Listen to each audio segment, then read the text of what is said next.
Let's let everyone in.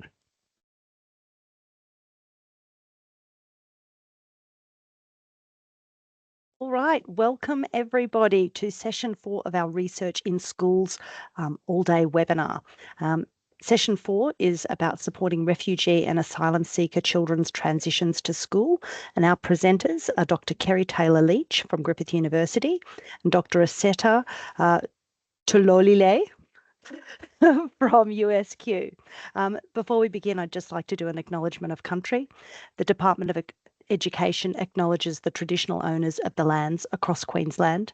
We pay our respects to the elders, past, present and emerging, for they hold the memories, the traditions, the culture and the hopes of Aboriginal and Torres Strait Islander peoples across the state. A better understanding and respect for Aboriginal and Torres Strait Islander cultures develops an enriched appreciation of Australia's cultural heritage and can lead to reconciliation.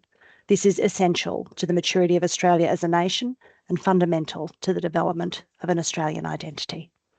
And I'll hand it over to you, Eseta and Kerry.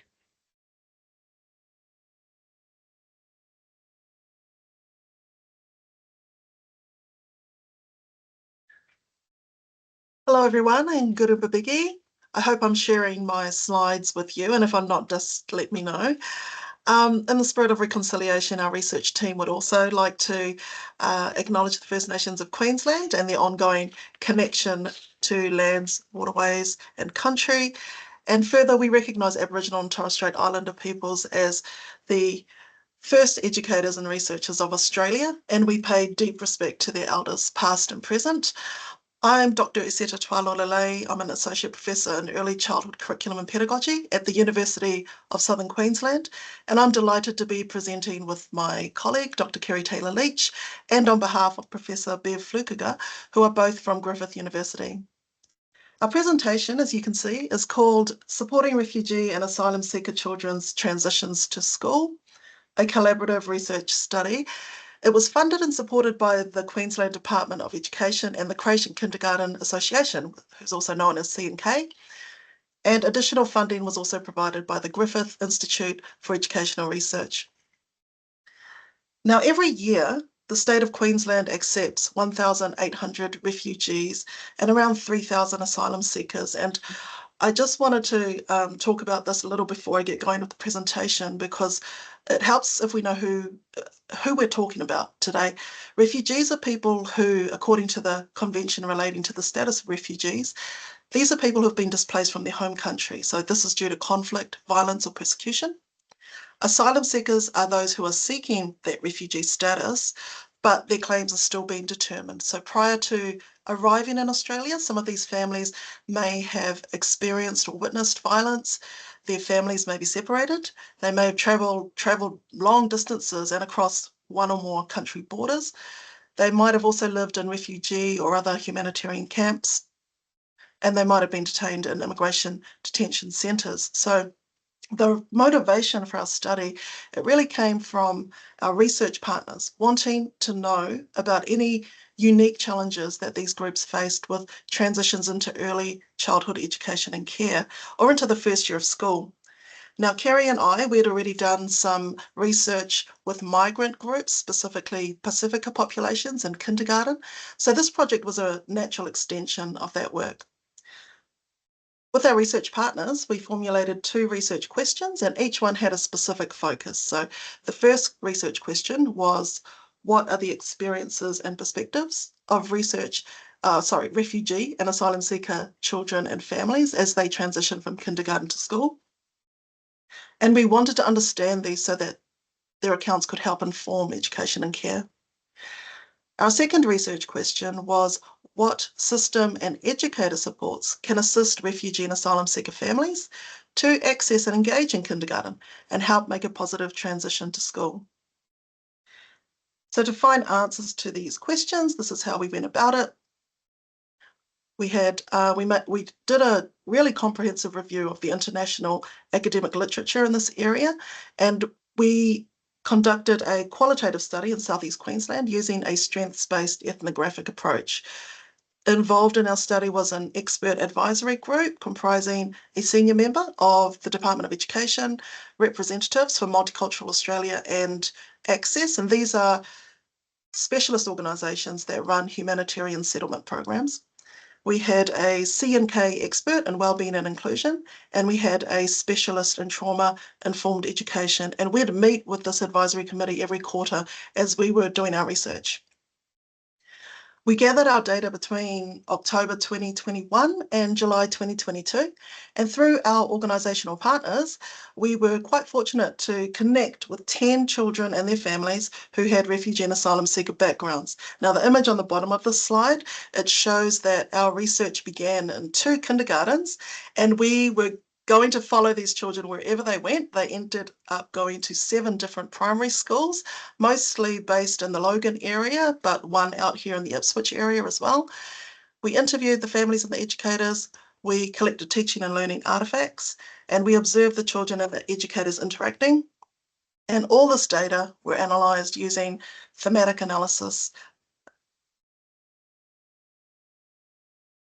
I should also mention, before I talk about the importance of groundwork, that we shared our preliminary findings with the stakeholders. Then this was children, families, educators, principals, organisational representatives, and this was in November 2022 because we wanted to get some feedback on our work, and then we presented our final report a couple of months later in 2023. Of course, it would have been impossible to carry out this sort of project without the cooperation and support of so many partners. So we spent at least 6 months talking to people, building networks and relationships, and taking this time was quite important because we wanted the research to have value for everyone involved. We attended community forums because we were really intent on listening to our stakeholders' concerns and priorities and incorporating these into our research plan. We spent weeks introducing ourselves to the stakeholders, and before we collected our data, we actually spent lots of time in kindies and preps. And this was for the teachers to get to know us, but also for the families and the children to get used to our presence because we were going to be doing observations and spending a lot of time with them. Throughout the process, it was really important that we kept seeking research and community partners' feedback about what we were doing, and we remained flexible. So if something we were doing wasn't working, we were happy to change up how we went about it. So what did we find? We found that refugee and asylum seekers transitions go well when they are connected to family wellbeing and support. This is really important for refugee and asylum seeker families because when their families thrive, when they feel safe and secure, then their children do as well. So families will rely on the educators to help support their children's holistic development, but they also really liked it when educators helped them with language and communication, and when they assisted with connecting them with specialist support or certain processes. Refugee and asylum seekers transitions also go well when teachers build these positive relationships with the families and the families' communities. And the strongest initiatives that we saw were those that were authentic, they were sustained, and they were really quite local and made families and children feel welcome and supported.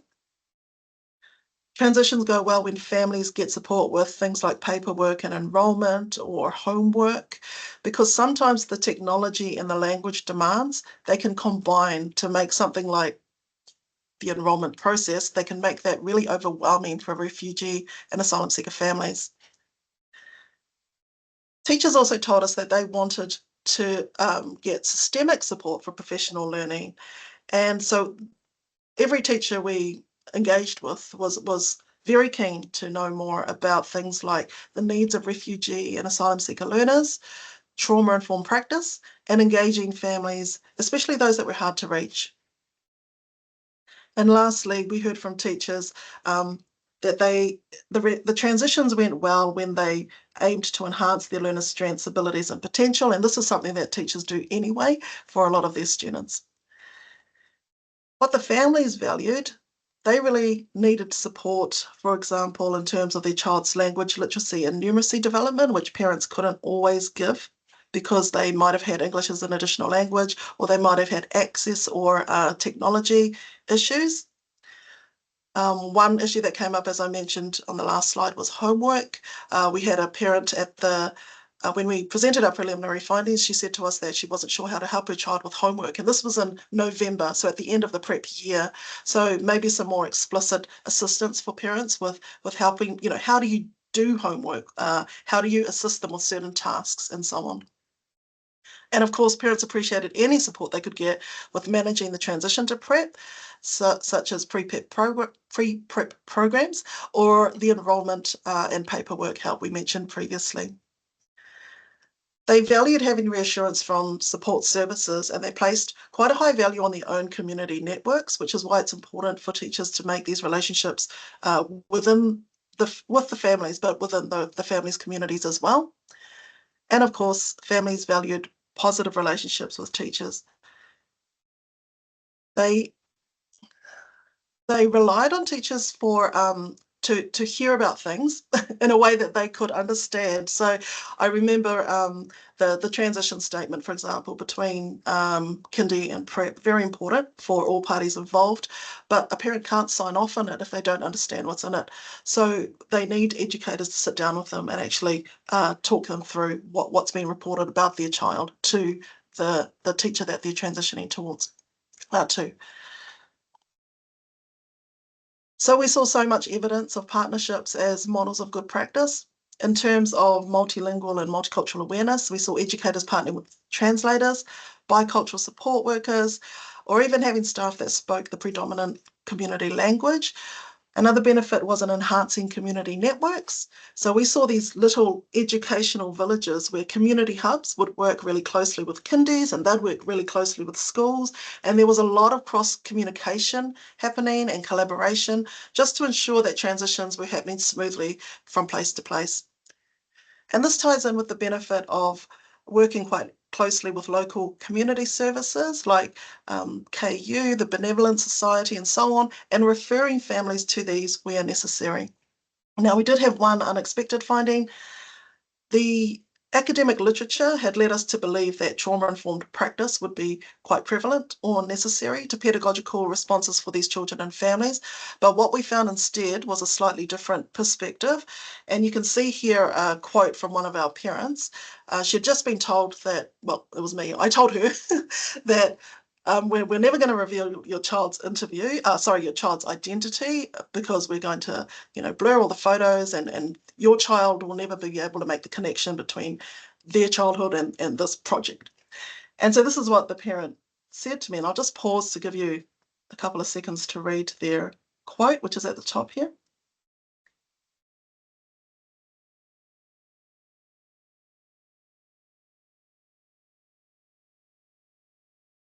And so you can see there the parent doesn't want the trauma of their child and their family background to be what teachers focus on. So that she said, I don't tell people about my past. And we found similarly when we talked to educators that the trauma-informed practices, they're just one part of a teacher toolkit for teaching refugee and asylum seeker children. Most times their professional and pedagogical approaches went beyond trauma. And so what our research really confirmed is that families who have these backgrounds, they're resilient, they're resourceful, they're hopeful. So to focus on their trauma alone would be an incomplete response to their and their children's needs. And so I'll pass on the presentation to Kerry so she can tell you more about how teachers acknowledged refugee children and families as more than their trauma.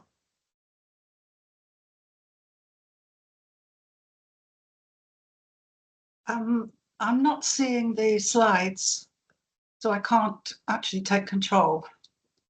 Can you see the take control button on Teams? That's not showing. I wonder if it's better if you continue. I'll continue. Yeah, sure. And I'll tell you when to change the slide. So, okay. So thank you very much. As we looked at what the kindies and schools were doing, we realized, as Eseta said, that they were moving beyond being trauma-informed and towards being healing-centered. And examples included the following. Creating supportive environments. So as well as play and learning areas, the kindies provided supportive environments by creating calm, quiet spaces with soft lighting. and by welcoming parents, for example, by showing consideration for families who had walked to kindy, by providing a fridge with water bottles and places to sit and connect with other families. They provided authentic resources to represent home environments, for example, African and Arabic coffee pots and cultural clothing. There was an emphasis on physical safety. For example, all the children knew the verbal signal for shelter in place. Self-care, agency, and emotional regulation were a regular part of the daily program. There was time for literacy work, but value was also placed on play and being in nature. And then lastly, as Eseta has also said, the educators, and I'm including teachers in that term, I mean kindy educators and prep teachers, took a positive reinforcement approach to behaviour. The visual landscape of the classroom and environment fostered inclusivity and community spirit through its messages, as you see on the slide here. Educators made efforts to learn and use the children's names. They made use of interpreters and bilingual support workers to talk with parents. The kindies also showed awareness of parents' financial limitations and insecurities about not being able to help children with homework due to language difficulties, or even understanding the point of homework. Examples of celebrating diversity included multicultural displays, fabrics and baskets, as well as toys and other artifacts. Indigenous educators taught Indigenous knowledge through games and songs in language. And in addition, there were storybooks in as many as 17 languages. Comfortable places were provided to encourage families to sit and read to their children. Diversity was also present in the physical environments of the schools, with fruit trees and bush tucker gardens. And there was always respect shown towards cultural norms and values. Teachers never commented on what was in children's lunchboxes, for example. Next slide, please, Eseta. Now, in this table, it's too long to talk to every single point, but I've outlined some further strategies teachers might use, and these strategies are based on our findings in the project and elsewhere. They can be found in our article in Assist Journal, and we've provided the link on your one-page summary, and hopefully Charlotte will be able to put that link into the chat if you're able to, Charlotte. So please refer to that if you want further detail, because I only have time to focus on selected points for today. So let's go across the column. So it's support families. Provide support for language and communication where necessary. For example, an educator in our study delivered an induction with parents and carers sitting in their relevant language groups alongside 5 community interpreters and interpreters from Translation and Interpreting Services, TIS. Use face-to-face communications and phone calls and paper communication in addition to online communication. For example, educators found that some refugee parents don't use email or respond to text messages, and they don't always remember incidental verbal communications at the beginning or the end of the day. Moving to processes and paperwork, I want to focus on the need to adjust feedback and reporting strategies, and this links back to the point about communications. So offer families an interpreter for teacher interviews where necessary. If using an online booking system, ensure that Google Translate is turned on. When teachers found, for example, that refugee families were not engaging in their app at all, they had a wonderful app, but the refugee families simply weren't engaging with it in any way, they then moved to paper-based and face-to-face reporting for those particular families. Moving on to support for teachers, I want to focus on the valuing and use of EALD staff expertise. EALD staff can be involved with planning for literacy across the curriculum and advising teachers on suitable resources such as the EALD brand scales and ACARA learning progressions. In one of our study schools, the EALD teacher was instrumental in establishing support programs across prep and year one. These would prove to be very successful. The school invested in her professional development, and she shared her knowledge with other teachers regularly in planning and professional learning activities. Coming now to teachers, I would like to focus on encouraging families' involvement in school activities and utilising any funds of knowledge that are volunteered. For example, in our study, one Afghan mother had become a central figure in her school community due to her cultural knowledge and expertise. Another Rohingya mother was talented with sewing and cooking. So these are the kinds of funds of knowledge that can be shared in the child's school, and in our case was also shared at the neighbouring community hub. Finally, I just want to make a short point about two short points. Firstly, about allowing children to play and engage with the arts and spend time in nature, remembering that some refugee and asylum seeker children may have had very limited opportunities to engage in play, dance and song and other arts, which, as we know, are very important for children's development and recovery from trauma. A prep teacher had told us about a creative arts therapy program she used that helped her refugee students when building their confidence and sense of belonging in school. We also noticed in kindy that an Afghan boy about to enter prep couldn't manage to hold a pencil for more than a couple of minutes due to weak muscles and underdeveloped fine motor skills. So therefore, painting and playing in school was very important for him. Another Rohingya boy's favourite activity at kindergarten was gardening, and his mother explained that this was because where they had come from and where they currently live, they were not able to keep a garden. Eseta's already made the point about being aware of homework constraints, and I wanted to quickly refer back to that incident when we were reporting our findings to our research participants and stakeholders. The mother asked how she could get help to help her child with homework. And that was November, that was very late in the school year. We realised that that conversation had not yet taken place. So the point for us really was that, like all other aspects of teaching, homework needs to be differentiated, particularly as migrant, refugee and asylum seeker families may not necessarily have the linguistic or technological resources to assist a child at home. Next slide, please, Eseta. So quickly running through the benefits of our research and moving towards summary, it highlighted the value of strengths-based approaches and brought to the fore the vital role of bilingual bicultural support workers. It emphasised the value of investing in children's oral language development and the value of language and literacy support and making a conscious and deliberate use of allied support and health services. We noticed that the families really welcomed that and indeed often asked for it. So they didn't seem to feel any stigma about that, certainly not in our study. It emphasised the value of continuous professional learning and the importance of creating safe spaces for educators, parents and children. And perhaps the most important one from our perspective then was the importance of moving beyond trauma-informed to healing-centred practice. Next slide, please. There were some limitations to our study, and I'll just run through those and how we addressed them. First of all, the sample size was small. We had 10 children and their families, and we compensated by collecting large amounts of qualitative data, which we thought to be very insightful from a range of stakeholder perspectives, from the children's, the families and educators' perspectives to support our interpretations.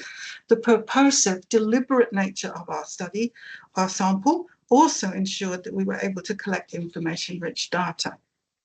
We recognised there was a risk of bias or selectivity in participants' self-reports and in our analysis, but since our study wasn't dependent on objective or statistical analysis, we consider these features to be integral to our naturalistic data. Furthermore, every member of the research team did analysis, so no single person was responsible for our findings. We held trial coding sessions and regular team meetings to discuss our coding, which helped ensure consistency in our approach. We were sensitive to the power relations between ourselves and our participants, and that these were quite wide. And to compensate, we took a lot of time to get to know the participants and build trusting relationships with them. We followed stringent ethical procedures to protect participants' privacy, and we used interpreters to help communicate with families with limited English. Sometimes that added quite a lot of time to the interview because we had to do it on the phone, but it was actually a very important part of ensuring that effective communications. To ensure reliability of our findings, we offered participants the chance to check their interview transcripts and make any changes or adjustments before analysis. Also, our thematic coding process was iterative, allowing us to identify gaps and affirm that our findings were sound and reasonable. Lastly, we presented a preliminary analysis, as I've said, to stakeholders in a knowledge sharing session where we received feedbacks on our findings. One problem for us as researchers was that schools were busier than usual. Schools are very busy places, but they were much busier than usual, mainly because of the impacts of COVID-19. And this led to some delays in our fieldwork. But we simply needed to persist and to follow up on written requests to visit schools, and we had to make sure that we fitted into school schedules. But really, this is simply part and parcel of doing research in schools, but it certainly required patience and perseverance. Next slide, please, Eseta. So coming towards the end now, the value of the research was both practical and theoretical. In practical terms, it helped enhance educators' awareness of cultural safety and understandings of refugee children's and families' needs. It confirmed the value and effectiveness of healing-centered approaches. We believe the findings can be used to inform professional development so that the impact of positive practices on children's social, linguistic, and cultural identity is better understood and able to be delivered. Although our research had a practical focus, it also supports the broad research findings that high-quality, culturally safe, language-aware, healing-centered learning programs, healing-focused learning programs, can help to offset some of the negative impacts of adverse experiences during early childhood. Next slide, please. And finally, then we'd like to acknowledge our advisory group and the educators who gave up their time to assist us. We thank the children for letting us spend time with them and the parents for generously sharing their views, feelings and experiences. And we thank the Queensland Department of Education and the Griffith Institute for Educational Research for providing the funding for us to do this study. We're happy to answer questions. Thank you very much for your attention. Thank you so much, Kerry and Eseta. So fascinating. So we've already got a couple of questions. Alana wanted to know whether there are any students with disability included in the study. I think there weren't specifically, were there?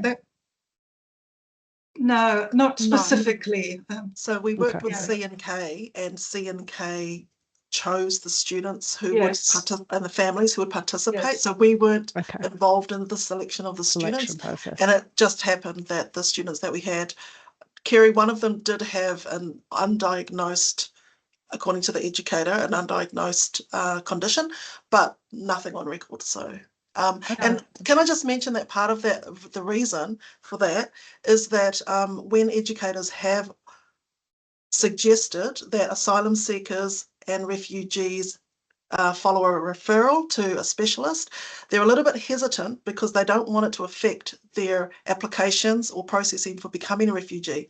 So I don't know if anyone's heard about what's happened with that family, and well, I won't go into that, but basically they don't want to rock the boat. So they'd rather not have a formal diagnosis than have a formal one, just so that things can go more smoothly for them. Yeah, makes sense. And then Andrea was wondering if there's any scope to continue this work and have former participants involved in welcoming other families and being part of our program moving forward. That would be absolutely fabulous. We'd love to be able to do that. I mean, of course, it's a question of funding and obtaining that funding, but it's certainly something we've thought about. And the scope perhaps for extending the study to perhaps looking at what is going on in other states. There's also plenty of scope for that as well. So yes, It would be wonderful to be able to continue the study and extend it.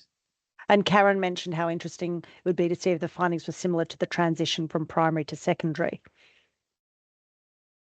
Yes, wouldn't it just? Another whole research area for you there. I would love to do that work with teens. I think it would be fantastic. Yeah. All right. Then we've got another one about whether there was any discussion about how the kindy was resourced to provide supports for those children and their families. Like, was there any appreciation for any new or recent approaches regarding materials or staffing that might have arisen? Eseta, do you want to talk about Kindy Link and Kindy Uplift? Yeah, so there's a little bit of background to our research. So by the time we had come in, the department had already been working with Access and Multicultural Australia to assist refugee and asylum seeker mothers with accessing childcare. And so that led to, or that was part of what led to the Kindy Uplift funding of several years ago.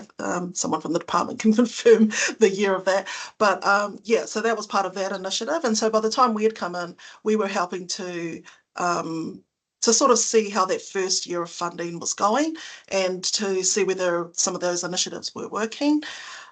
In terms of what was happening on the ground itself, the C&K, and I'm sure Diane won't mind me mentioning her name because we've already publicly presented this information at the Early Childhood Association's symposium earlier this year, but Mrs. Diane Homer, who was the Principal Officer for Inclusion and Wellbeing, she was very supportive with resources and helping, like even sending staff out to, the centres that we were at whenever needed.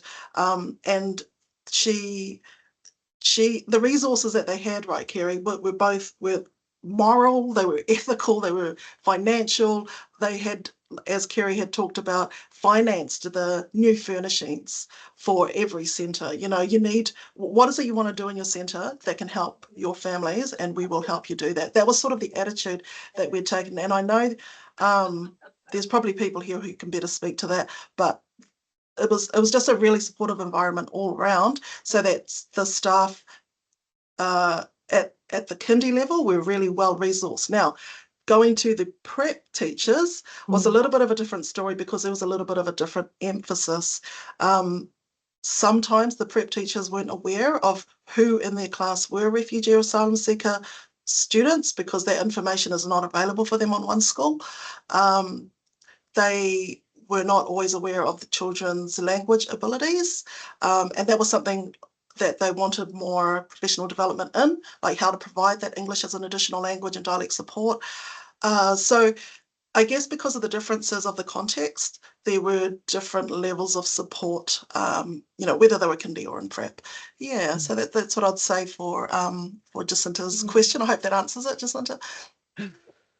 Excellent. And then Sheila, one of our research services officers, has also mentioned that there has been other research activities funded by the department, and she in particular mentioned the multilingual glossary of school-based terminology by Professor Margaret Kettle, and how fascinating it would be to be able to leverage one another's work in all of these areas.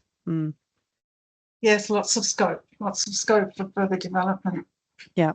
Well, look, thank you, Eseta and Kerry, so much for joining us today. Just a really enlightening and, different presentation to what we've had before. So I think I can speak on behalf of everyone saying how insightful and just really rewarding it was to hear you talk about these things, clearly so heartfelt, and it was really lovely. So thank you for spending your time here with us today.